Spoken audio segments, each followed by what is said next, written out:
இயேசு கிறிஸ்து சீசர்களுக்கு ஜெபிக்கும்படியாக கற்றுக் கொடுத்த அந்த பரமண்டலங்கள் ஜெபம் என்று சொல்கிறோம். லார்ட்ஸ் பிரேயர் என்றும் தி டிசைபிள்ஸ் பிரேயர் என்றும் அழைக்கக்கூடிய அதையிலிருந்து நாம் தியானித்து வருகிறோம். இதில் வரக்கூடிய அந்த 6வது ஒரு குறிப்பு, மத்தேயு 6வது அத்தியாயம் 13 எங்களை சோதனைக்கு உட்பட பண்ணாமல் தீமை என்று எங்களை ரட்சித்துக் கொள்ளும். லூக்கா 11:4 இந்த வசனம் கடைசியாக வருகிறது.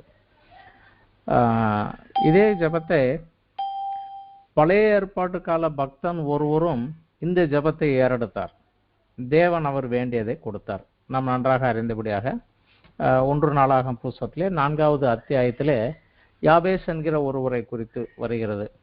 9-10வது வசனத்திலே 1 நாளாகமம் 4வது அத்தியாயம் 9-10. அதிலே யாபேஸ் தன் சகோதரரை பார்க்கிலும் கனம் பெற்றவனாயிருந்தான். அவன் தாய் நான் துக்கத்தோட அவனை பெற்றேன் என்று சொல்லி அவனுக்கு யாபேஸ் என்று பெயரிட்டாள்.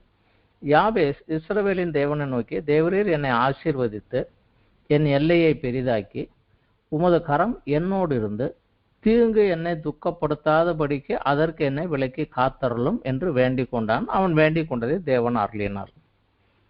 ஸோ இது தேவனுக்கு ஒரு பிரியமான ஒரு ஜபமும் கூட. தீங்கு என்னை துக்கப்படுத்தாதபடிக்கு தீமை நின்று எங்களை ரட்சித்து கொள்ளும் என்கிற ஒரு ஜபம்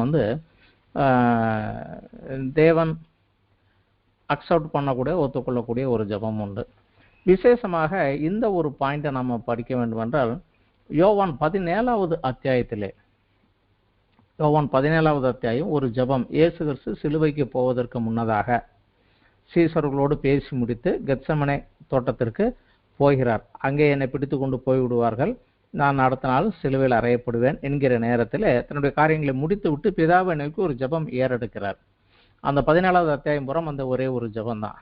அந்த ஜபத்தில் ஒரு குறிப்பை நாம் பார்க்கலாம். 11வது வசனத்திலிருந்து நாம் பார்க்கலாம். 11 நான் இனி உலகத்தில் இருக்கிறேன், இவர்கள் உலகத்தில் இருக்கிறார்கள், நான் உம்மிடத்திற்கு வருகிறேன். பரிசுத்த பிதாவே, நீர் எனக்கு தந்தவர்கள் நம்மை போல ஒன்றாயிருக்கும்படி நீர் அவர்களை உம்முடைய நாமத்தினாலே காத்து கொள்ளும். நான் அவர்களுடனே உலகத்தில் இருக்கையிலே அவர்களை உம்முடைய நாமத்தினாலே காத்து கொண்டேன். நீர் எனக்கு தந்தவர்களே காத்து கொண்டு வந்தேன். வேத வாக்கியம் நிறைவேறத்தக்கதாக கேட்டின் மகன் கெட்டு போனானே அல்லாமல் அவர்களில் ஒருவனும் கெட்டு போகவில்லை. இப்பொழுது நான் உம்மிடத்தில் வருகிறேன், அவர்களின் சந்தோஷத்தை நிறைவாய் அடையும்படி உலகத்தில் இருக்கையிலே இவைகளை சொல்லுகிறேன். நான் உம்முடைய வார்த்தைகளை அவர்களுக்கு கொடுத்தேன். நான் உலகத்தான் அல்லாதது போல அவர்களும் உலகத்தார் அல்ல, ஆதலால் உலகம் அவர்களை பகைத்தது.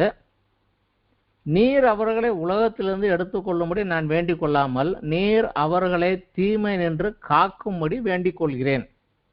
இயேசு கிறிஸ்து சிலுவைக்கு போக முன்னதாக பிதாவை நோக்கி வேண்டிய ஜபத்தில் இதை சொன்னார், அவர்களை தீமை நின்று காத்துக்கொள்ள வேண்டும் என்று.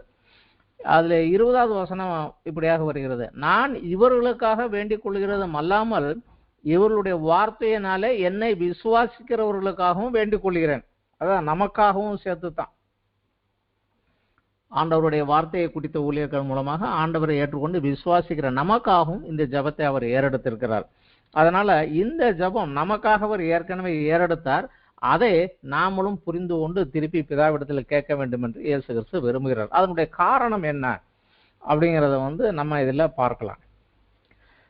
மனம் திரும்பி இயேசுவின் இரத்தத்தாலே கழுவப்பட்டு தேவனுடைய பிள்ளையாகி அதிகாரம் பெற்ற நாம் பரலோகிலே அவருடைய வாரிசுதார் ஆகி பரிசுத்தவான்களின் சுதந்திரத்தையும் பரலோக ஆசீர்வாதத்தையும் பெற்று நித்திய காலமாக தேவனுடைய வாசம் செய்யும்படியாக நம்மை தேவன் நியமித்திருக்கிறார். ஆனால் இந்த ஆசீர்வாதத்தை சுதந்திரிக்கப்படாதபடி, பரலோகத்தில் நாம் பிரவேசிக்கப்படாதபடி பூமியிலே இப்பொழுது நம்மை தடை செய்கிறவர்கள் 3 பேர் தான். அதற்கு விரோதமாக நிற்கிறவர்கள் 3 பேர் தான். ஒன்று மாம்சம், உலகம், பிசாசு. ஆனால் இதற்கு விரோதமாக நமக்கு துணை நின்று நம்மை பலப்படுத்துகிறவர்களும் 3. பிதாவாகிய தேவன், குமாரனாகிய இயேசு கிறிஸ்து, பிதாவிலும் குமாரனில் நின்று புறப்பட்டு வந்த பரிசுத்த ஆவியானவர். இதில் விசேஷமாக பிசாசை குறித்து பார்க்கலாம். பிசாசு தேவனுக்கு விரோதமாக தன்னை உயர்த்த நினைத்ததனால தேவ சமூகத்தை விட்டு தள்ளப்பட்டு நியாயம் தீர்க்கப்பட்டு அவன் அக்கிரமம் நிறைவேறும் பொழுது தண்டிக்கப்படும்படி நியமிக்கப்பட்டவன். ரட்சிக்கப்பட்ட நமக்கு கிறிஸ்து ஒரு ஸ்தலத்தை பரலோகத்தில் ஆயத்தம் பண்ணுகிறேன் என்று சொன்னார்.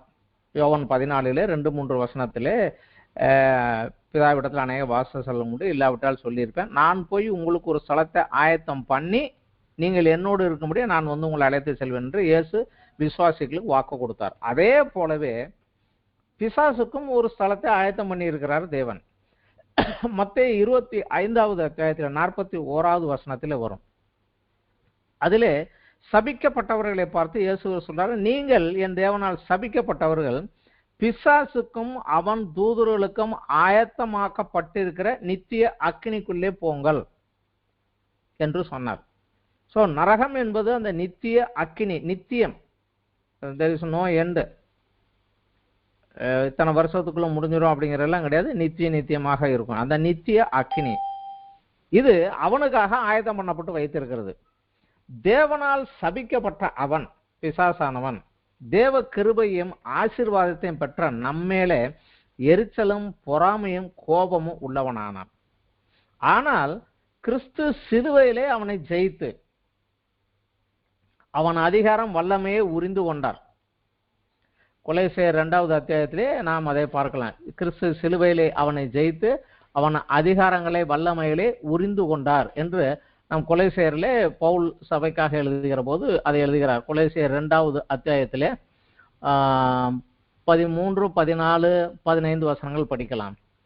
உங்கள் பாவங்களிலேயும் உங்கள் மாம்ச விருத்த சேதனம் இல்லாமையினாலேயும் மரித்தவர்களாய் இருந்த உங்களையும் அவரோடு கூட உயிர்ப்பித்து அக்கிரமங்களை எல்லாவற்றையும் உங்களுக்கு மன்னித்து நமக்கு எதிரடையாகவும் கட்டளையாகவும் நமக்கு விரோதமாக இருந்த கையெழுத்தை குலைத்து அதை நடுவிலே இராதபடி எடுத்து சிலுவையின் மேல் ஆணி எடுத்து துரைத்தனங்களையும் அதிகாரங்களையும் உரிந்து கொண்டு வெளியரங்கமான கோலமாக்கி அவைகள் மேலே சிலுவையிலே வெற்றி சிறந்தார்.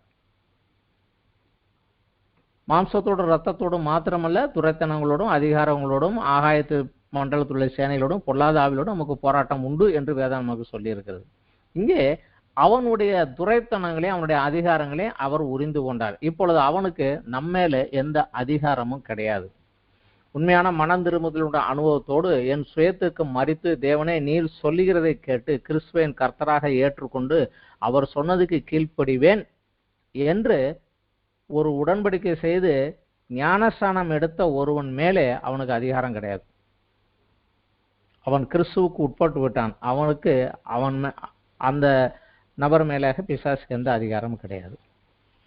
ஆனால் அவனுக்கு நம்ம மேல அதிகாரம் இல்லாததுனால நமக்கு விரோதமாக எழும்ப முடியாத அவன் வஞ்சகமாக அவன் ஆதீனத்திலே இருக்கக்கூடிய இந்த உலகம், மாம்சம் இவைகளை கொண்டு நம்மை சோதனைக்கு உட்படுத்தி வஞ்சித்து பரலோகத்தை ஆசீர்வாதத்தை பெற முடியாமல் நம்மை பரிசுத்த குலைச்சலாக்கி அவனோடு தேவ கோவாக்கினைக்குள் இழுத்து செல்ல முயற்சிக்கிறான். இதுதான் அவன் இன்றைக்கு நடத்தக்கூடிய ஒரு போராட்டம். இதிலே உலகம் அவனுடைய ஆளுகைக்குள்ளதாக இருக்கிறது. உலகம் என்றால் என்ன, அதை நாம் புரிந்து கொள்ள வேண்டும். உலகம் என்றால் எங்கேயோ ஆப்பிரிக்காவோ அமெரிக்காவோ சைனாவோ அல்ல. நம்மை சூழ்ந்திருக்கக்கூடிய, என்னை சூழ்ந்திருக்கக்கூடிய என் குடும்பத்தார், என் உற்றார், என் உறவினர்கள், என் நண்பர்கள், நான் வேலை செய்யும் ஸ்தலத்திலே இருக்கக்கூடியவர்கள், நான் காலையிலிருந்து மாலை வரை சுற்றி இருக்கக்கூடியவர்கள் தான் என்னுடைய உலகம். இதிலே இன்னும் ரட்சிக்கப்படாத நம்முடைய குடும்பத்தார், உறவினர்கள், நண்பர்கள், இவர்கள் இன்னும் அவனுடைய ஆளுகைக்கு கீழாக அறிந்தும் அறியாமலும் அவனால் ஏவப்பட்டு அவனுடைய சித்தத்தை செய்கிறவர்களாக அவனுடைய ஆளுகை கீழாக இருக்கிறார்கள். சில சமயங்களிலே ரட்சிக்கப்பட்டும் சத்தியத்திலும் விசுவாசத்திலும் வளராத நம்முடைய உறவினர்கள், நண்பர்களையும் அவன் உபயோகப்படுத்த முடியும். இயேசு கிறிஸ்து நான் சிலுவைக்கு போக வேண்டும் என்று சொன்னபோது பேதுரு அவரிடத்துல சொன்னான், தனியாக அழைத்து கொண்டு, குருவே இவையெல்லாம் உங்களுக்கு நேரிடாது என்று. அப்போ அவர் சொன்ன, அப்பாலே போ சாத்தானே, நீ தேவனுக்கு ஏற்ற வழி சிந்திக்காமல் மனிதருக்கு ஏற்ற வழி சிந்திக்கிறாய் என்று. சோ ரட்சிக்கப்பட்டும் சத்தியத்தையும் அந்த காரியங்களையும் அறியாமல் இருக்கக்கூடியவர்களையும் அவன் நமக்கு விரோதமாக உடன்படுத்த முடியும். இதுதான் நம்மளுடைய உலகம். இதை இயேசு கிறிஸ்துவும் ஒரு இடத்துல அவரை பின்பற்றி வர விரும்புகிற போது அவர்களை குறித்து சொல்லுகிற போது மத்தேயு 10வது அத்தியாயத்திலே 37வது வசனத்திலே இப்படியாக சொல்லுகிறார், தகப்பனையாவது தாயையாவது என்னிலும் அதிகமாக நேசிக்கிறவன் எனக்கு பாத்திரன் அல்ல, மகனையாவது மகளையாவது என்னிலும் அதிகமாக நேசிக்கிறவன் எனக்கு பாத்திரன் அல்ல, தன் சிலுவையை எடுத்துக்கொண்டு என்னை பின்பற்றாதவன் எனக்கு பாத்திரன் அல்ல. அநேக நேரங்களிலே தேவன் சொன்ன காரியங்களோ கிறிஸ்துவனுடைய வார்த்தைகளுக்கு கீழ்ப்படிவதற்கோ நமக்கு தடையாக வருவதற்காக நம்மளுடைய குடும்பத்தார் இவர்களை உபயோகப்படுத்த முடியும். அப்பொழுது தேவனுடைய வார்த்தைக்கு முதலிடம் கொடுத்து நிற்பதற்கு நாம் முயற்சிக்க வேண்டும். இதுதான் இந்த உலகம். இதற்கு அடுத்தபடியாக மிக முக்கியமானது ஒன்று, மிக மோசமானது ஒன்று மாமிசம். இதை வேதம் சுயம் என்றும் மனுஷீகம் என்றும் அழைக்கிறது. இது நம்மளுடைய சொந்த சுபாவம், இயல்பு, குணநலன் அல்லது கேரக்டர் என்றும் நாம் அழைக்கலாம். இந்த சுயம் நாம் நம்மளுடைய மூதாதையரிடத்திலிருந்து நாம் பெற்றுக்கொண்டு சுவீகரித்து கொண்டது. நாம் பிறந்தபோது இருக்கக்கூடிய அந்த சூழ்நிலை, கலாச்சாரம், பாரம்பரியத்திலே நாம் கற்றுக்கொண்டு நமக்குள்ளாக ஏற்றுக்கொண்டது.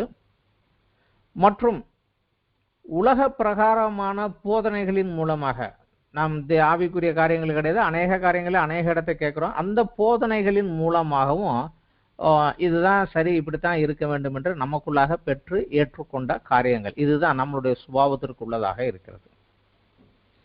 அநேகமாக இன்றைய காலத்திலே இப்போ உள்ள ஜெனரேஷன் பிள்ளைங்கள் எல்லாம் அப்பா அம்மா கிட்ட கத்துக்கிறத காட்டிலும், பள்ளிக்கூடத்துல ஆசிரியர் இடத்துல கற்றுக்கிற காட்டிலும் அதிகமாக டிவி, சீரியல், ரொம்ப மோசமாக மொபைலில், நெட்டு மூலமாக உலக பிரகாரமான எல்லா அசுத்தங்கள், அருவறுப்புகளையும் கற்றுக்கொண்டு இப்படித்தான் இருக்கணும், இதுதான் உலகம் என்ற முடிவுக்கு வந்துடுறான். இதுதான் அந்த சுபாவம். இது அவனுடைய உலக பிரகாரமானதாக அவனுடைய ஆளுகைகளாக இருப்பதினாலே அதை கொண்டு நம்ம இழுக்க அவன் முயற்சிக்கிறான். யோவான் அவர் எழுதின புஸ்தகத்திலே நமக்காக 1 யோவானிலே 2வது அத்தியாயத்தில் யோவான் நமக்கு ஒரு சில காரியங்களை சொல்லுகிறார். 1 யோவான் 2வது அத்தியாயத்தில் 13வது வசனத்திலிருந்து சொல்லுகிறார், பிதாக்களே, ஆதி முதல் இருக்கிறவரே நீங்கள் அறிந்திருக்கிறதுனாலே உங்களுக்கு எழுதுகிறேன். வாலிபரே, பொல்லாங்கனை நீங்கள் ஜெயித்ததினாலே உங்களுக்கு எழுதுகிறேன். பிள்ளைகளே, நீங்கள் பிதாவை அறிந்திருக்கிறதுனாலே உங்களுக்கு எழுதுகிறேன் சொல்லிட்டு அடுத்த வசனத்துல அதை கொஞ்சம் கரெக்ஷன் பண்ணி கொடுக்குறாரு. என்ன கரெக்ஷன் பண்ணி கொடுக்குறாரு? அதையே ரிப்பீட் பண்றாரு. ஆனா விட்டு போன ஒரு பாயிண்ட் சேர்க்கிறாரு. பிதாக்களே, ஆதி முதல் இருக்கிறவரே நீங்கள் அறிந்திருக்கிறதுனால் உங்களுக்கு எழுதியிருக்கிறேன். வாலிபரே, நீங்கள் பலவான்களாய் இருக்கிறதினாலும் தேவ வசனம் உங்களில் நிலைத்திருக்கிறதினாலும் நீங்கள் பொல்லாங்கனை ஜெயித்ததினாலும் உங்களுக்கு எழுதியிருக்கிறேன். அந்த வாலிபர்கள் பொல்லாங்கனை, சைத்தானை ஜெயிக்க வேண்டும் என்றால் அவர்களுக்கு வேத தியானமும் அந்த வார்த்தைக்கு கீழ்ப்படுகின்ற அந்த கீழ்ப்படிதலும் இருக்க வேண்டும். இது ரெண்டும் இல்லைன்னா முடியாது. அது எழுதித்தான் அடுத்த ஆலோசனை சொல்லுகிறார். உலகத்திலும் உலகத்தில் உள்ளவைகளிலும் அன்பு கூறாதிருங்கள். ஒருவன் உலகத்தில் அன்பு கூர்ந்தால் அவனிடத்தில் பிதாவின் அன்பில்லை. ஏனென்றால் உலகம் எப்பொழுதுமே பிதாவுக்கு விரோதமாகத்தான் போராடும். அடுத்த வசனம் சொல்லுகிறார், ஏனெனில் மாம்சத்தின் இச்சையும் கண்களின் இச்சையும் ஜீவனத்தின் பெருமையும் ஆகிய உலகத்தில் உள்ளவைகள் எல்லாம் பிதாவினால் உண்டானவைகள் அல்ல, அவைகள் உலகத்தினால் உண்டானவைகள். உலகத்தினால் என்றால் இந்த உலகத்தை ஆளுகிற பிசாசினாலே கிரியேட் பட்டு செய்யப்பட்டு நம்மை வஞ்சிக்கும்படியாக உருவாக்கப்பட்டவைகள். இது மாம்சத்தினுடைய இச்சை, கண்களின் இச்சை, ஜீவனத்தின் பெருமை. இது நாம் தவறான காரியம் என்று சொல்லுகிறோம். ஆனால் உலகம் வேற ஒரு சில காரியங்களை சொல்லிக் கொடுத்து, உதாரணத்துக்கு ஒனிடா டிவி என்று ஒரு டிவி இருந்தது, டிவிக்குள் வருகிறது. அந்த ஒனிடா டிவியுடைய advertisement owner's pride, neighbour's envy. அதாவது வைத்திருக்கிறவனுக்கு பெருமையும் பக்கத்து வீட்டுக்காரனுக்கும் பொறாமையும் கொடுக்கக்கூடியது இது. இதை நீ வாங்கி உன் வீட்டுக்குள்ள வச்சுக்கோங்க.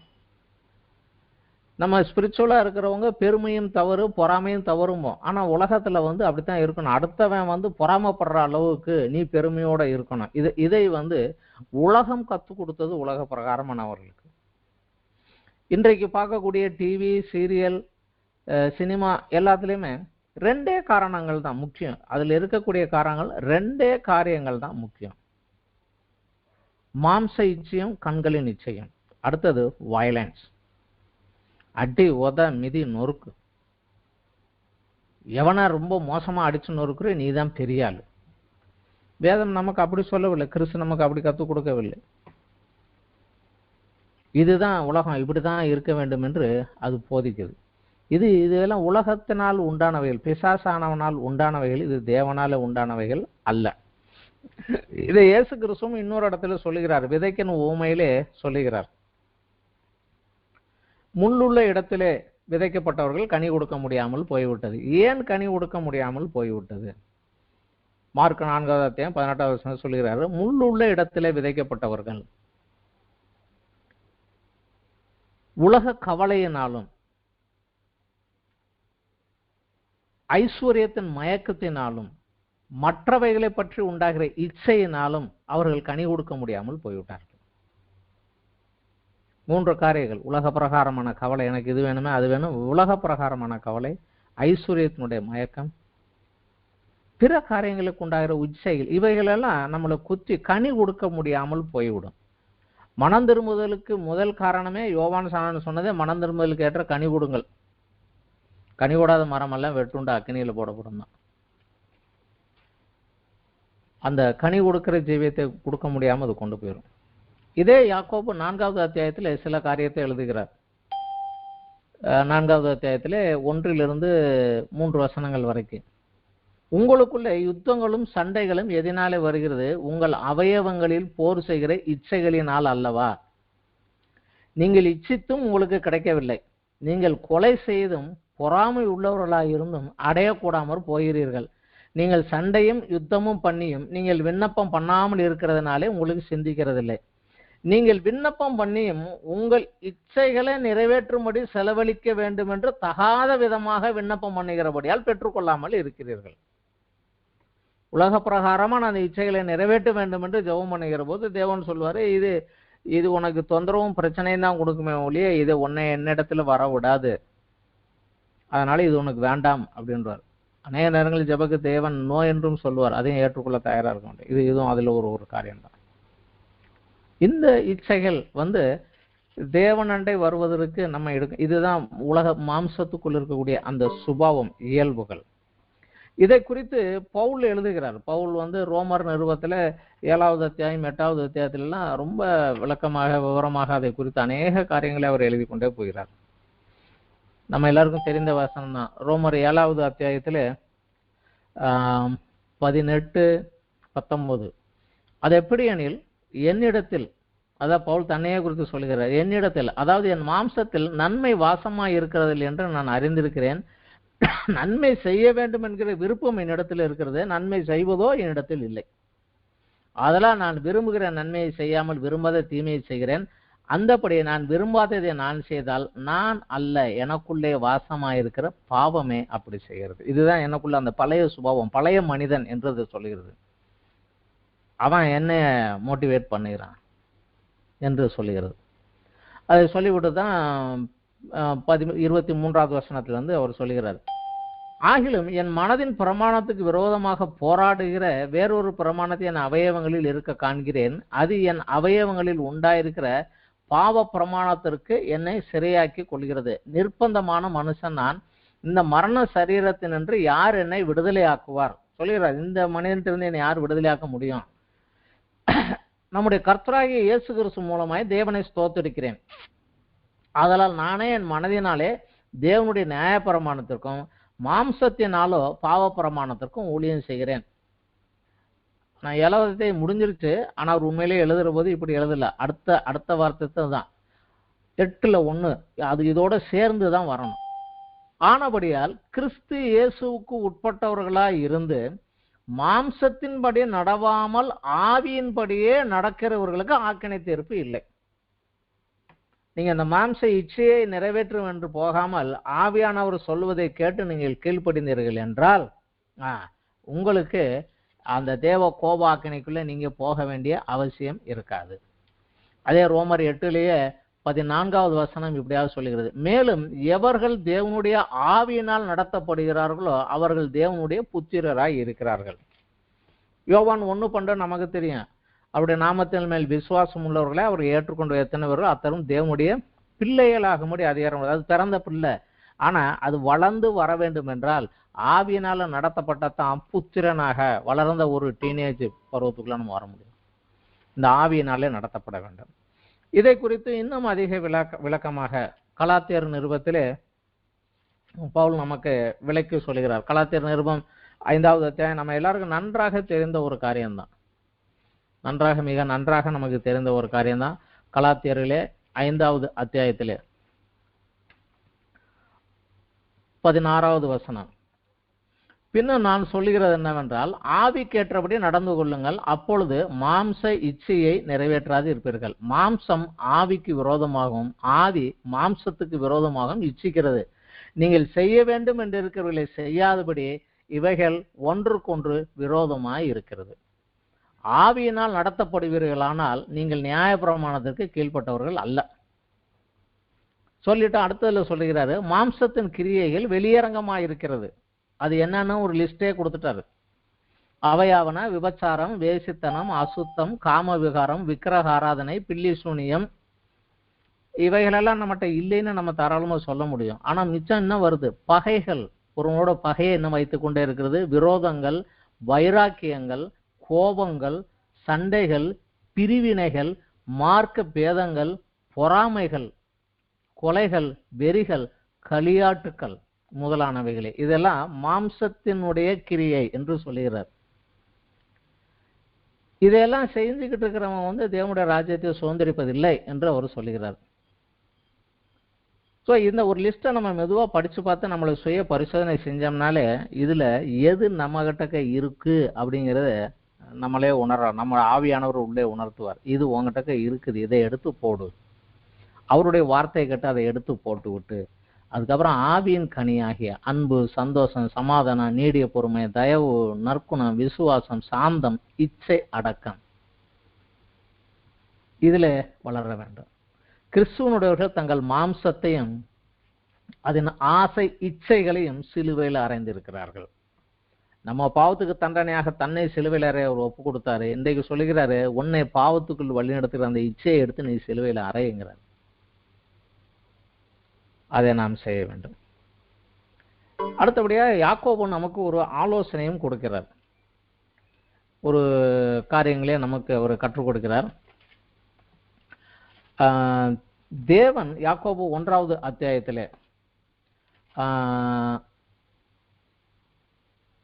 12வது வசனத்திலிருந்து 12லிருந்து நம்ம படிக்கலாம். சோதனையை சகிக்கிற மனுஷன் பாக்கியவான், அவன் உத்தமன் என்று விளங்கின பின்பு கர்த்தர் தம்மிடத்தில் அன்பு கூறுகிறவர்களுக்கு வாக்குத்தத்தம் பண்ணின ஜீவகிரீடத்தை பெறுவான். சோதிக்கப்படுகிற எவனும் நான் தேவனால் சோதிக்கப்படுகிறேன் என்று சொல்லாதிருப்பானாக. நமக்கு ஜெபம் பண்ண சொல்லி கொடுத்ததே எங்களை சோதனைக்கு உட்பட பண்ணாமல் தீமை என்று எங்களை ரட்சித்துக் கொள்ளும். மாம்ச இச்சைகள் தான் தீமைகளுக்கு காரணம் என்பதை பார்த்தோம். இங்கே சொல்கிறாரு, சோதிக்கப்படுகிற எவனும் நான் தேவனால் சோதிக்கப்படுகிறேன் என்று சொல்லாதிருப்பானாக. தேவன் பொல்லாங்கினால் சோதிக்கப்படுகிறவரும் அல்ல, ஒருவனையும் அவர் சோதிக்கிறவரும் அல்ல. அவருக்கு தெரியும் நம்ம யாரும் நல்லாவே சோதிச்சு டெஸ்ட் பண்ணி தான் பார்க்கணுங்கிறது அவசியமே கிடையாது. 14வது வசனம், அவன் தன் சுய இச்சையினாலே இழுக்கப்பட்டு சிக்குண்டு சோதிக்கப்படுகிறான். பின்பு இச்சையானது கற்பந்தரித்து பாவத்தை பிறப்பிக்கும், பாவம் பூரணமாகும் போது மரணத்தை பிறப்பிக்கும். இதுதான் இச்சை உள்ள இருந்து நமக்குள்ள காரியங்கள் செய்கிறது. ஸோ இதுக்கு நாம விலைக்கு நம்ம காத்துக்கொள்ள வேண்டும் என்பதை அவர் தெளிவாக ஒரு ஆலோசனையாக கொடுக்கிறார். அதோடு மாத்திரமல்ல, பவுல் நமக்கு ஒரு ஆறுதலான ஒரு வார்த்தையும் சொல்லுகிறார். 1 கொரிந்தியர் 10வது அத்தியாயத்திலே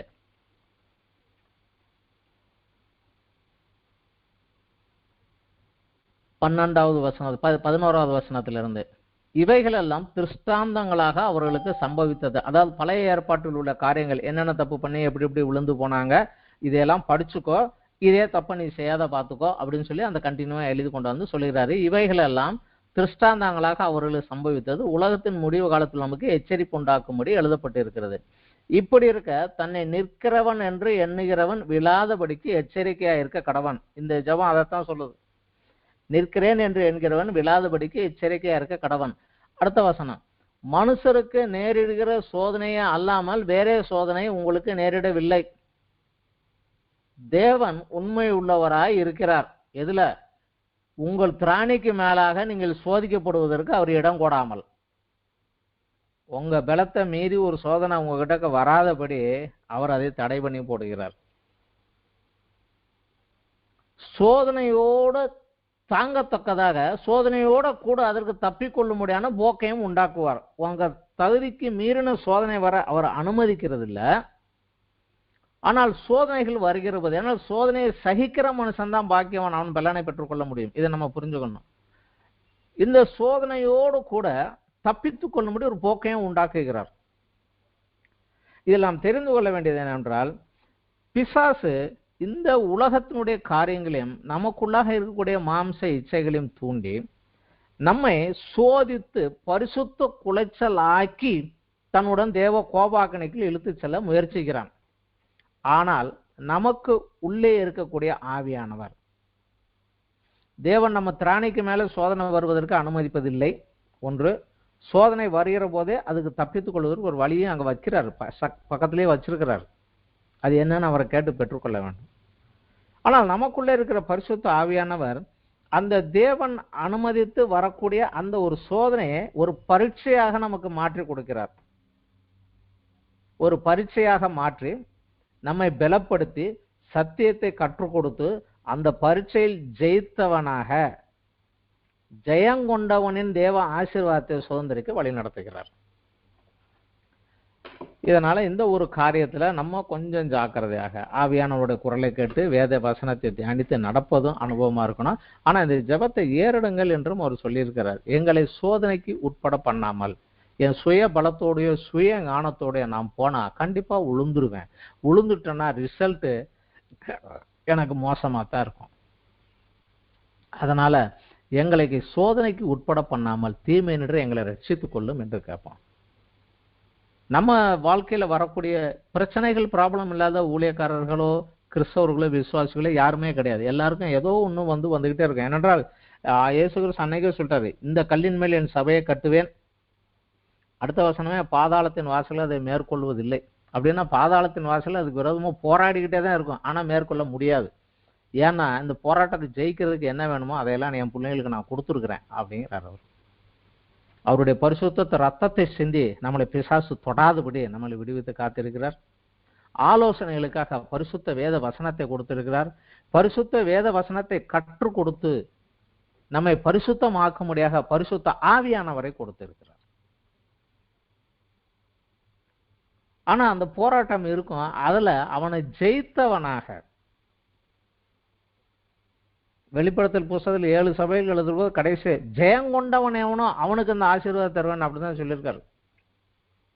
அந்த ஜெயங்கொண்டவனாக வர வேண்டும் என்று தேவன் விரும்புகிறார். அதற்காக இந்த ஆசீர்வாதத்தை சுதந்திரிக்க ஆசீர்வாதத்துக்கு நம்ம வழி நடத்துகிறார். அதனால இந்த ஒரு ஜெபத்தை, எங்களை சோதனைக்கு உட்பட பண்ணாமல் தீமை நின்று எங்களை ரட்சித்துக் கொள்ளும் என்கிற அந்த ஒரு ஜெபத்தை நாம் பிதாவை நோக்கி ஏறெடுக்கிற போது, பிதா ஏற்கனவே இயேசு கிறிஸ்து நமக்காக ஜெபிச்சுட்டாரு. அவர் அதை கொடுக்க தயாராக இருக்கிறாரு. நம்ம ஜாக்கிரதையா, நமக்கு வருகிறது சோதனையை இனம் கண்டு கொள்வது முக்கியமான காரியம். அதை இனம் கண்டு கொண்டாலே 50% ஜெயிச்சிருவோம். இதுல இருந்து நான் வெளியே வர என்ன செய்ய வேண்டும் என்பதற்கு வேதத்தினுடைய தியானங்களும் அந்த வேத வசனத்துக்கு கீழ்ப்படுகிற அனுபவமும் இருந்தா, நீங்க படிச்சுக்கிட்டே போய் எதுக்கும் கீழ்ப்படியாமலே இருந்தீங்கன்னா இந்த சோதனை நேரத்துல வெளியே வருவதற்கு ஆண்டவர் கொடுக்கக்கூடிய அந்த வழியை கேட்டு அதற்கு கீழ்ப்படிந்து ஜெயிக்க முடியாம போயிடும். சின்ன சின்ன காரியங்களா ஒரு சொன்னதெல்லாம் ஜெயிச்சு கீழ்ப்படிந்துகிட்டே வந்தா, சிக்கலான காரியத்துல அவர் சொல்றத நம்ம டக்குன்னு கேட்டு கீழ்ப்படிய முடியும். அவர் குரலுக்கு செவி திறந்ததாக இருக்கும், கீழ்ப்படிய முடியும். அதனால வேத தியானமும் அந்த வேத வார்த்தைகளுக்கு கீழ்ப்படிவதும் நமக்கு அனுபவமாகவும் இருக்க வேண்டும். இருக்கிற போது இந்த ஜபத்தின் மூலமாக, இதனால இது கடைசி காலமாக இருக்கிறது. வஞ்சிக்கிற ஆவிகள் மிக தீவிரமாக செயல்பட்டு கொண்டிருக்கிற ஒரு காலமாக இருக்கிறது. உலகம் பூரா பிரச்சனைகளுக்குள்ள ப்ராப்ளத்துக்குள்ள தான் போய்கிட்டு இருக்குது. இந்த நேரத்துல நிக்கிறேன் என்கிறவன் விழாதபடி இருக்கத்தக்கதாக ஆண்டவரே எங்களை சோதனைக்கு உட்பட பண்ணாமல் தீமையிலிருந்து எங்களை ரட்சித்துக் கொள்ளும். சோதனை வருகிறது, தப்பித்துக் கொள்ளக்கூடிய வழியை பக்கத்திலே வச்சிருக்கேங்கிறது, அது என்ன என்று ஆவியானவர் எங்களுக்கு சொல்லட்டும். அதுபடியாக அந்த ஒரு ஜெபத்தை ஏறெடுக்க வேண்டியது ஒரு அந்த எல்லாம் முடித்து கடைசி நேரத்தில் தோத்து போயிடாதபடிக்கு நம்ம ஜெயங்கொண்டவனாக போக நமக்கு உதவும். இது 6வது பாயிண்ட். இதற்கு அடுத்ததாக ஒரு பாயிண்ட் இருக்குது. அது மத்தேயுல மட்டும்தான் இருக்குது. மத்தேயு 6வது அத்தியாயத்தில் 13வது அத்தியாயத்தில் இந்த ஜெபத்தை முடிக்கிற போது ராஜ்யமும் வல்லமையும் மகிமையும் என்றென்றைக்கும் உம்முடையவைகளே ஆமேன் என்று சொல்லி இந்த பரமண்டல ஜெபங்கள் முடிகிற போது வருகிறது. லூக்காவில் இந்த வார்த்தை கிடையாது. லூக்கா 11வது அத்தியாயத்தில் ஜெபத்தை சொல்லி கொடுத்த போது இந்த ஒரு லைன் அதுல கிடையாது. என்றால் மத்தேயுல அவரை பின்பற்றி சீசர்கள் நிறைய வந்தபோது அவர்களுக்கு சொல்லி கொடுத்தது. லூக்கா 11 அவரை பின்பற்றி வந்த அந்த அப்போஸ்தலர்கள் அவரோடு உடன் இருக்கிற போது ஏற்கனவே அவங்க உலகத்தை விட்டுட்டு அவர் பின்பற்றி அவருடைய ஊழியத்திற்கு ஒப்பு கொடுத்து உள்ள வந்துகிட்டே இருக்கிறாங்க. அவங்களுக்கு இது தெரிந்திருக்கும், அந்த வல்லமை மகிமையெல்லாம் அவங்க தெரிஞ்சதுனால அந்த இடத்துல அந்த ஒரு வசனம் வரல. அதனால அது இல்லை என்று சொல்ல முடியாது. ராஜ்யமும் வல்லமையும் மகிமையும் என்றென்றைக்கும் உம்முடையவைகளே. இது ஒரு சாதாரணமான ஒரு ஜெபமாக தெரிந்தாலும் கொஞ்சம் ஆழமாக அர்த்தமுள்ள ஒரு காரியம்தான். விசேஷமாக ஒரு வசனம் நம்ம படிக்கலாம். லூக்கா 17வது அத்தியாயத்தில் 7வது வசனத்திலிருந்து 10வது வசனம் வரைக்கும் நம்ம படிக்கலாம். இயேசு கிறிஸ்து தன்னுடைய சீசர்களுக்கு காரியங்களை கற்றுக்கொண்டு வருகிற போது 17வது அத்தியாயம் தம்முடைய சீசர்கள் நோக்கி சில காரியங்களை கற்றுக் கொடுத்துட்டே வருகிறார். அப்பொழுது இந்த ஒரு காரியத்தையும் கற்றுக் கொடுக்கிறார். வசனம் 7லிருந்து, உங்களில் ஒருவனுடைய ஊழியக்காரன் உழுது அல்லது மந்தை மேய்த்து வயலிலிருந்து வரும்போது எஜமான் அவனை நோக்கி நீ முன்பு போய் சாப்பிட்டு வா என்று அவனுக்கு சொல்லுவானோ? நீ எனக்கு சாப்பாடு ஆயத்தம் பண்ணி அறை கட்டி கொண்டு நான் போஜனபானம் பண்ணும் அளவும் எனக்கு ஊழியம் செய், அதற்கு பின் நீ புசித்து குடிக்கலாம் என்று அவனுக்கு சொல்வான் அல்லவா? தான் கட்டளையிட்டவைகளை அந்த ஊழியக்காரன் செய்ததற்காக அவனுக்கு உபச்சாரம் செய்வானோ? அப்படி செய்ய மாட்டானே. அப்படியே நீங்களும் உங்களுக்கு கட்டளையிட்ட யாவற்றையும் செய்த பின்பு நாங்கள் அப்பிரயோஜனமான ஊழியக்காரர் செய்ய வேண்டிய கடமையை மாத்திரம் செய்தோம் என்று சொல்லுங்கள். இது அவரை பின்பற்றி வந்த சீசர்களுக்கும் மிக முக்கியமாக என்று ஊழியத்தில் இருக்கிறவர்களுக்கும் அவர் சொன்ன ஒரு காரியம். காரணம் என்னவென்றால், சுய பெருமையினாலே அபிஷேகிக்கப்பட்ட ஒரு தேவதூதன் சபிக்கப்பட்ட பிசாசாகி போனான்.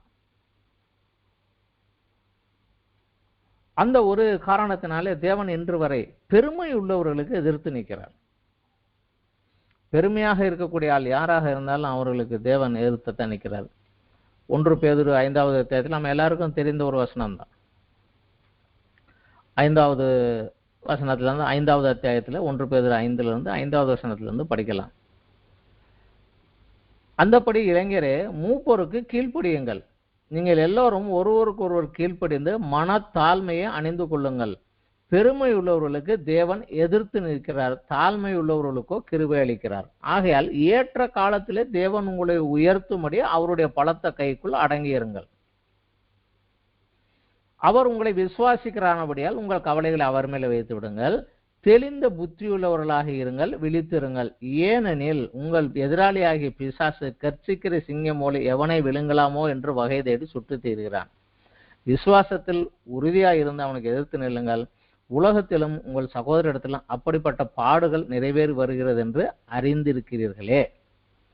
கிறிஸ்து இயேசுக்குள் நம்மை தமது நித்திய மகிமைக்கு அழைத்தவராயிருக்கிற சகல கிருபையும் பொருந்திய தேவன்தாமே கொஞ்ச காலம் பாட அனுபவிக்கிற உங்களை சீர்படுத்தி ஸ்திரப்படுத்தி பலப்படுத்தி நிலை நிறுத்துவாராக. அவருக்கு மகிமையும் வல்லமையும் சதா காலங்களில் உண்டாயிருப்பதாக. ஸோ இந்த போராட்டத்துக்குள்ள போகிற நம்மை பலப்படுத்தி பிசாசை ஜெயிக்கும்படியாக பலப்படுத்துகிறவர். ஆனால் அந்த மகிமையும் கனமும் அவருக்கு தான், வல்லமையும். இதில் நாம் கொஞ்சம் ஜாக்கிரதையாக இருக்க வேண்டும். தானியேல் புஸ்தகத்திலே நாம் ஒரு கதையை படிக்கலாம். நம்ம எல்லாரும் தெரிஞ்சதான். நேபுகாத்நேச்சர் என்ற ஒரு மனிதனை தேவன் ஆசீர்வதித்து வைத்திருந்தார். அதனால அவன் அநேக ஜாதிகளையும் அநேக ஜனங்களையும் அவர் கொடுத்தார். ஏன் அவருடைய சொந்த இஸ்ரவேல் ஜனங்களை கூட அவனுடைய ஆளுகைக்கீழாக உட்படுத்தினார். அவன் ஒரு நாள் தன்னுடைய மாளிகையில் இருந்து இரவிலே அவன் பார்க்கிறான். தானியேல் 4வது அத்தியாயத்தில் 29வது வசனத்திலிருந்து பார்க்கலாம். 12 மாதம் சென்ற பின்பு ராஜா பாபிலோன் ராஜ்யத்தின் அரண்மனையின் மேல் உலாவிக் கொண்டிருக்கிற போது, இது என் வல்லமையின் பராக்கிரமத்தினால் என் மகிமை பிரதாபத்திற்கென்று ராஜ்யத்துக்கு அரண்மனையாக நான் கட்டின மகா பாபிலோன் அல்லவா என்று சொன்னான். இந்த வார்த்தை ராஜாவின் வாயில் இருக்கும் போதே வானத்திலும் ஒரு சத்தம் உண்டாகி, ராஜாவாகிய நேபுகாத்நேச்சரே, ராஜ்யபாரம் உன்னை விட்டு நீங்கிற்று, மனுஷரிலிருந்து தள்ளப்படுவாய், வெளியின் மிருகங்களோடு சஞ்சரிப்பாய், மாடுகளைப் போல புல்லை மேய்வாய்.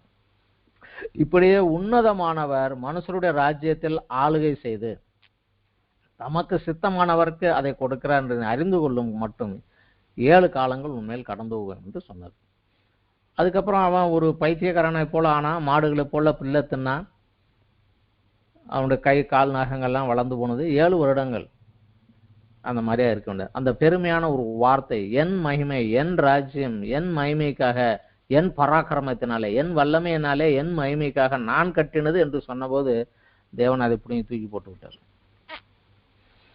இன்றைக்கும் நம்ம அதில் கொஞ்சம் ஜாக்கிரதையாக இருக்கணும். விசேஷமாக ஊழியக்காரர்களும் சரி, கிறிஸ்தவர்களும் சரி, ஒருவனை கிறிஸ்துவுக்குள் வழி நடத்தி கொண்டு வந்தால் நான் அவனை ரட்சிப்புக்குள் கொண்டு வந்தேன் என்று நம்ம சொல்லக்கூடாது. நான் ஒரு கருவி தான். ஒரு மனிதன் ரட்சிக்கப்பட வேண்டுமென்றால் 4 பேர்கள் காரியம் செய்ய வேண்டும். யார் யார் 4 பேர்கள்? பிதாவாகிய தேவன் அவனை முன்குறிக்க வேண்டும். முதல்ல ரட்சிக்கப்பட்ட ஒரு கிறிஸ்தவன் அந்த சுவிசேஷத்தை அவனுக்கு சொல்ல வேண்டும். சொல்லுகிற போது பரிசுத்த ஆவியானவர் கேட்கிறவனுக்குள்ளே கிரியை செய்து மனம் திரும்பும்படியாக அவனுக்குள் ஏவி அவனை மனம் திரும்புவதற்குள் கொண்டு வருகிறார். அப்பொழுது கிறிஸ்து அவனை தன்னுக்குள்ளாக ஏற்றுக்கொள்கிறார். இதுல நான் தான் செஞ்சேன்னு சொல்லிட்டோம்னா அந்த 3 பேரும் கிடையாது, நான் தான் செஞ்சேங்கிற மாதிரி ஆயிரும். ஸோ அந்த காரியத்துல நம்ம எச்சரிக்கையா இருக்க வேண்டும். எந்த ஊழியமா எதுவாக இருந்தாலும் தேவன் தந்தருளும் பலத்தினாலே அவர் சொன்னதே நான் செய்தேன், அப்பிரயோஜனமான ஊழியக்காரன். இதனுடைய மகிமையும் வல்லமையும் அவருக்கே, அவருடைய ராஜ்யம் அவருடைய கீழாக இருக்கிறவர்கள் என்று சொல்லப்பட வேண்டும். ஏனென்றால் மத்தேயு 7வது அத்தியாயத்திலே இயேசு கிறிஸ்து ஒரு வார்த்தை சொல்லி இருக்கிறார். மலைப்பிரசங்கத்தை முடிக்கிற போது, அந்நாளிலே அநேகர் என்னை நோக்கி, எந்நாளிலே மேலே எல்லாரும் நியாய தீர்ப்பு காலத்துல மேலே போய் உயிரோடு எழுந்திருத்து மேலே போயிற அந்த காலத்துல அநேகர் என்னை நோக்கி, உம்முடைய நாமத்தினாலே நாங்கள் தீர்க்க தரிசனம் உரைத்தோம், உம்முடைய நாமத்தினாலே பிசாசுகளை துரத்தினோம், உம்முடைய நாமத்தினாலே அநேக அற்புதங்களை செய்தோம் அல்லவா என்பார்கள். நான் அவர்கள் நோக்கி, நீங்கள் யார் என்று நான் அறியேன், நீங்கள் எல்லாம் அக்கிரம செய்கைக்காரர்கள், என்னை விட்டு அகன்று போங்கள் என்று சொல்வேன் என்கிறார். ஒரு ரிஸ்கான ஒரு ஃபேக்டர். இதற்கு பழைய ஏற்பாட்டில் ஒரு உதாரணம் உண்டு. நம்ம எல்லாருக்கும் தெரிந்த நல்ல ஒரு உதாரணம் தான். ஒரு பெரிய மனிதன் 80 ஆண்டுகளாக ஆண்டவருக்காக எழுந்து நின்று தன்னுடைய தேசத்துக்காக ஓடாடின ஒரு மனிதன், எல்லாருக்கும் தெரிந்த ஒரு மனிதன் மோசே. என்னாகும் புஸ்தகத்தில் 20வது அத்தியாயத்தில் படிக்கிறோம். இஸ்ரவேலர் ஜனங்களுக்கு தண்ணீர் இல்லை. அவங்க உடனே மோசேக்கும் ஆரோனுக்கும் விரோதமாக கூட்டம் கூட்டினார்கள். தண்ணி இல்லாத இடத்துல எங்கள் பிள்ளைங்களாம் செத்து போக சொல்லி கொண்டு வந்தியா அப்படின்னு சொல்லி கத்துறாங்க. அப்போது மோசேயும் ஆரோனும் ஆசரிப்பு கூடாரத்துக்கு போய் தேவனுக்கு முன்பாக விடுகிறார்கள். தேவன் மோசையை நோக்கி ஒரு காரியத்தை சொல்றார். நீ கோலை எடுத்துக்கொண்டு நீயும் உன் சகோதரனாகிய ஆரோனும் சபையாரை கூடி வர செய்து அவர்கள் கண்களுக்கு முன்பாக கண்மலையை பார்த்து பேசுங்கள், அப்போது தன்னிடத்தில் உள்ள தண்ணீரை கொடுக்கும். இப்படி நீ அவர்கள் கண்மலையிலிருந்து தண்ணீர் புறப்பட பண்ணி சபையாருக்கும் அவர்கள் மிருக ஜீவனுக்கும் குடிக்க கொடுப்பாய் என்றார். அப்போது மோசே தனக்கு கர்த்தர் கட்டளையிட்டபடியே கர்த்தருடைய சந்நிதியிலிருந்து கோலை எடுத்தான். மோசையும் ஆரோனும் சபையாரை கண்மலைக்கு முன்பாக கூடி வர செய்தார்கள். அது வரைக்கும் சரிதான். அடுத்ததுதான் சிக்கல். அப்பொழுது மோசே அவர்களை நோக்கி, கலகக்காரரை கேளுங்கள், உங்களுக்கு இந்த கண்மலையிலிருந்து நாங்கள் தண்ணீர் புறப்பட பண்ணுவோமோ என்று சொல்லி தன் கையை வாங்கி கண்மலையை தன் கோலினால் 2 தரம் அடித்தான். உடனே தண்ணீர் ஏராளமாக புறப்பட்டு வந்தது. சபையார் குடித்தார்கள், அவர்கள் மிருகங்களும் குடித்தது. அற்புதம் நடந்தது, மிராக்கள் நடந்தது. விளைவு, பின்பு கர்த்தர் மோசேயும் ஆரோனை நோக்கி, இஸ்ரவேல் புத்திரரின் கண்களுக்கு முன்பாக என்னை பரிசுத்தம் பண்ணும்படி நீங்கள் என்னை விசுவாசியாமற் போனபடியால் இந்த சபையாருக்கு நான் கொடுத்த தேசத்திற்குள்ளே நீங்கள் அவர்களை கொண்டு போவது இல்லை. காரியம் நடந்துருச்சு, மிராக்கள் அற்புதம் நடந்து போச்சு. தீர்க்கதரிசி சொல்லிட்டாங்க, பிசாசை விரட்டிட்டாங்க, அற்புதமே செஞ்சிட்டாங்க. ஆனா செஞ்சவனுடைய முறை தவறாகி போச்சு. ஏனென்றால் இதுல நாங்கள் உங்களுக்கு தண்ணீர் புறப்பட பண்ண மாட்டோமோ என்று அவன் சொன்னான்.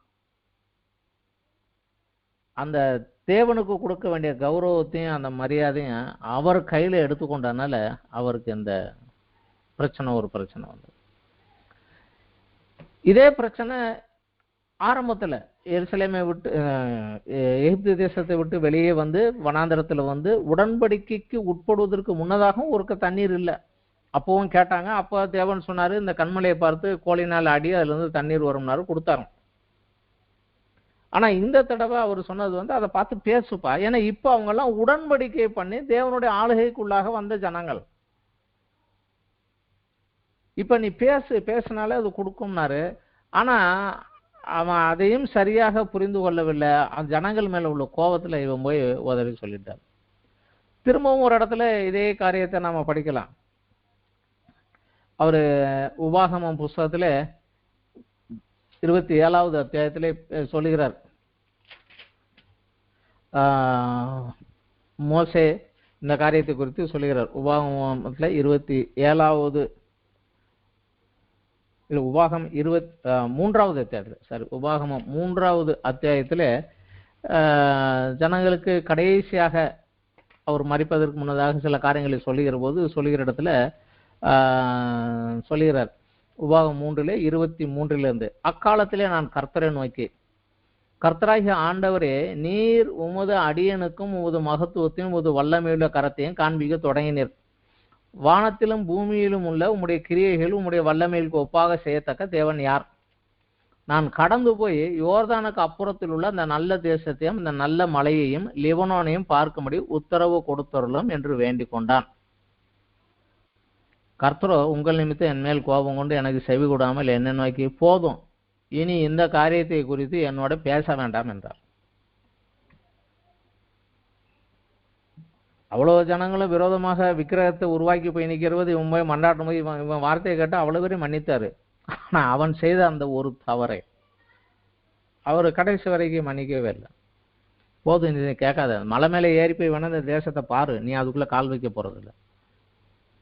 அவன் எகிப்தில அரண்மனையில் வளர்கிற போதே தன் ஜனங்களுக்கு விடுதலை கொடுக்க வேண்டும் என்று வாஞ்சியோடு இருந்தவன். பிரச்சனைக்கு உள்ளாகி போய் 40 வருஷம் ஆடு மேய்க்கிறவனா இருந்தபோது அவனுடைய ஏக்கம் எல்லாம் அதுதான். தேவன் அழைத்து அவனை கொண்டு வந்தபோது 40 வருஷமாக இந்த ஜனங்களை வழிநடத்தி ஒரு தேசத்துக்குள் கொண்டு போய் ஒரு ராஜ்யமாக உருவாக்குவோம் என்ற ஒரு தரிசனத்தோடு போனவன். ஆனா அவனுடைய ஆசை கனவுகள் நிறைவேற முடியாமல் போனதுக்கு இந்த ஒரே ஒரு காரணம் தான். இதை விளக்கமாக சங்கீத புஸ்தகத்திலும் சங்கீதக்காரன் இதை எழுதி வைத்திருக்கிறார்.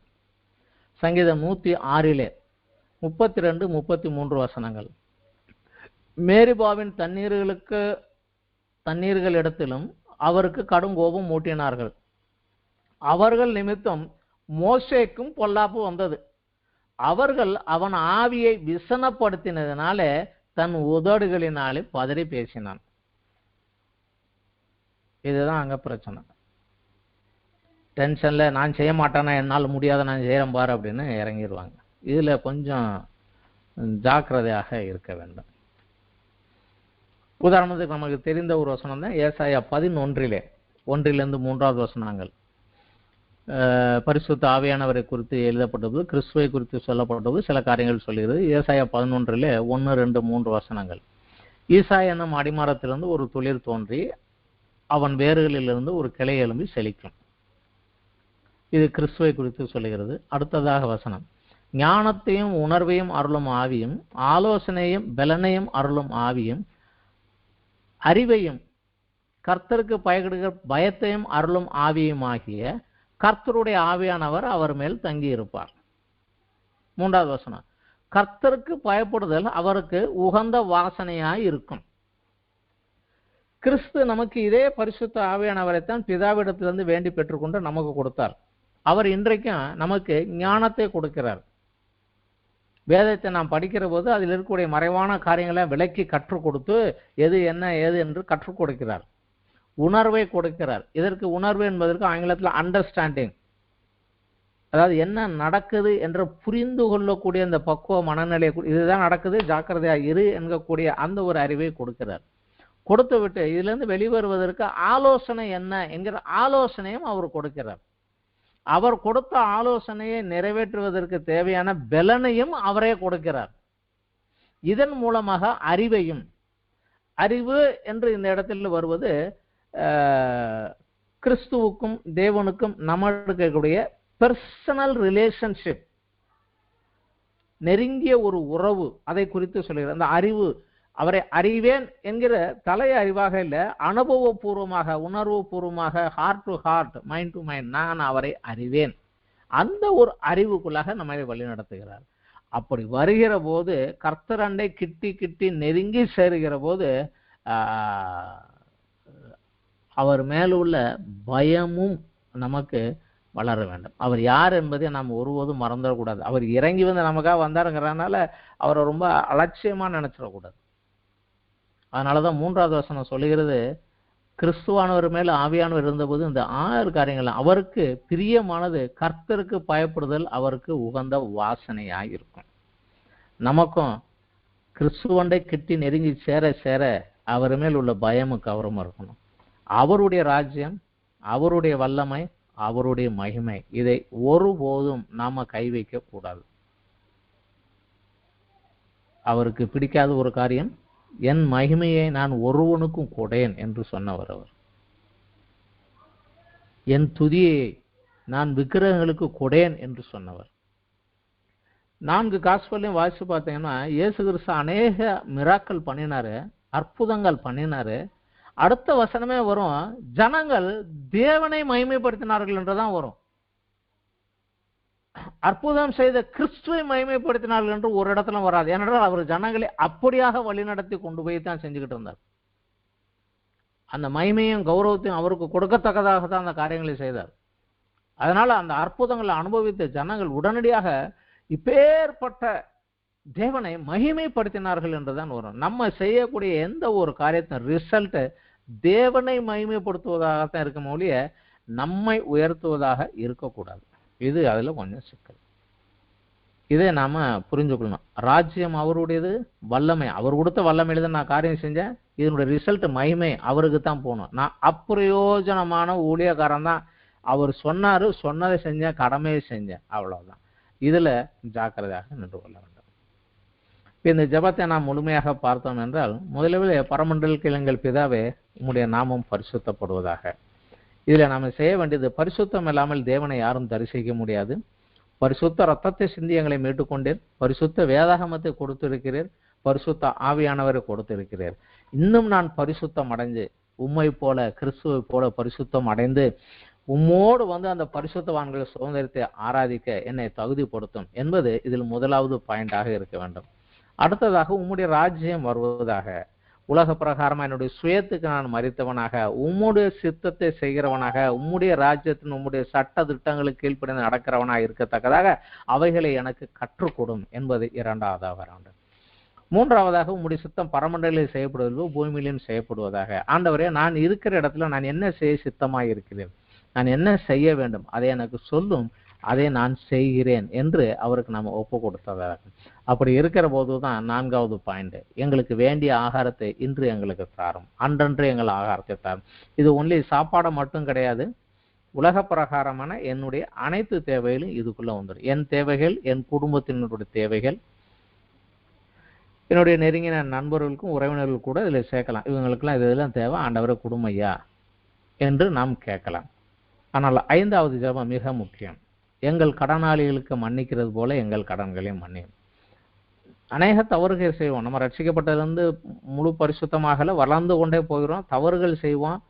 தவறு என்று உணர்த்தப்படுகிறது, தேவனிடத்துல வந்து மன்னிப்பு கேட்கணும். ஆனா அதே சமயத்துல எனக்கு விரோதமாக யார் செய்திருந்தாலும், என்ன காரியம் செய்திருந்தாலும் அவனை தேவனுடைய சமூகத்தில் ஒப்பு கொடுத்து விட வேண்டும். இந்த இடத்துல வருகிற போது, ஆண்டவரே இன்னைக்கு இவங்கெல்லாம் எனக்கு விரோதமா இப்படி இப்படி செஞ்சாங்க, தவணை உம்முடைய நியாய தீர்ப்புக்கும் உம்முடைய கிருபைக்கும் அவர்களை ஒப்பு கொடுக்கிறேன். எனக்கு விரோதமாக அவர்கள் அறியாமல் செய்து விட்டார்கள், மன்னியும். அப்பதான் கிறிஸ்துவை போல பூரண புருஷராக நாம் வளர முடியும். இந்த இடத்துல நாம் வளர வேண்டும். என் பாவங்கள் மன்னிக்கப்படாவிட்டால் நான் பாவி, நான் பரலோகத்துக்கும் போக முடியாது, தேவனிடத்துல எந்த ஜெபத்துக்கும் ஆசீர்வாதம் வாங்க முடியாது. ஆனா பிறரை நான் மன்னிக்காவிட்டால் தேவன் என் பாவத்தை மன்னிக்க மாட்டார். அதுதான் இங்க ஒரு சிக்கல்.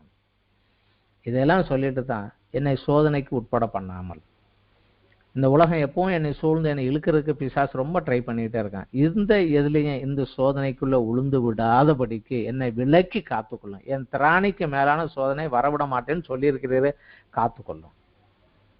தீமை அதனால வராதபடி என்னை விலக்கி காத்துக்கொள்ளும். நான் பெரிய ஞானி கிடையாது, சுய ஞானம் சுய பலனோட நான் போனா உளுந்துருவேன்னு எனக்கு தெரியும். ஆவியானவர் எனக்கு உதவி புரியட்டும், என்னை பலப்படுத்தட்டும் என்று கேட்டு போக வேண்டும். ஆனா இதையெல்லாம் சொல்லிவிட்டு என் கையினால வளர்ந்த காரியங்கள் எதுவாக இருந்தாலும், தேவனுக்கு விரோதமாக சாட்சியாக வாழ்ந்த வாழ்க்கையாக இருக்கட்டும், தேவனுக்காக செய்த ஊழியங்களாக இருக்கட்டும், எதுவாக இருந்தாலும் நீர் என் கையில் ஒப்பு கொடுத்த உம்முடைய வேலை, இதை செய்து முடித்து விட்டு பரலோகத்தில் உம்முண்டை வருகிற போது ஒரு வார்த்தை எனக்கு வேண்டும், நல்லது, உண்மையும் விசுவாசம் உள்ள ஊழியக்காரனே வா. அந்த வார்த்தை நமக்கு வேணும். அதற்கு என்னை தகுதிப்படுத்தும். ராஜ்யம் உம்முடையது, வல்லமை உம்முடையது, மகிமை உம்முடையது. என் சுய பலத்தினாலோ சுய ஞானத்தினாலோ சுய சாமர்த்தியத்தினாலோ நான் இதை செய்யவில்லை. நீர் என்னை உபயோகப்படுத்தி இதை செய்தீர். விதைக்க சொன்னீரு, விதைச்சேன். தண்ணி ஊற்ற சொன்னீரு, தண்ணி ஊற்றினேன். ஆனா மண்ணுக்குள்ளிருந்து விளைய செய்த தேவன் நீரே என்பதை நான் அறிவேன். அதற்காக உமக்கு நன்றி. இதுல என்னை உபயோகப்படுத்தினதற்காக நன்றி என்று சொல்லுவேன். இந்த ஜபத்தினுடைய அர்த்தங்களை சரியாக புரிந்து கொண்டு இந்த ஜபத்தை ஏறெடுக்கிற போது இந்த ஜபத்தினுடைய முழுமையான ஆசீர்வாதம் நமக்குள்ளாக வரும். அப்படி இல்லாம கடைசி முடிக்கிற போது இது சொல்லக்கூடிய ஒரு ஜபம் என்று போய்கொண்டு இருப்பதனாலதான் இன்றைக்கு இதுல இருக்கக்கூடிய அநேக ஆசீர்வாதங்கள் அநேகருடைய வாழ்க்கையில் வர முடியாமல் போன காரணம் அது என்னவென்று புரியாமலே தெரியாமலே சொல்லி கொண்டே போகுது. நம்ம புரிந்து கொண்டோம், தெரிந்து கொண்டோம், நடந்து போவோம். கர்த்தர் நம்மை ஆசீர்வதிப்பாராக. இத்தோடு இன்றைய இந்த வேத பாடம் முடிவடைகிறது.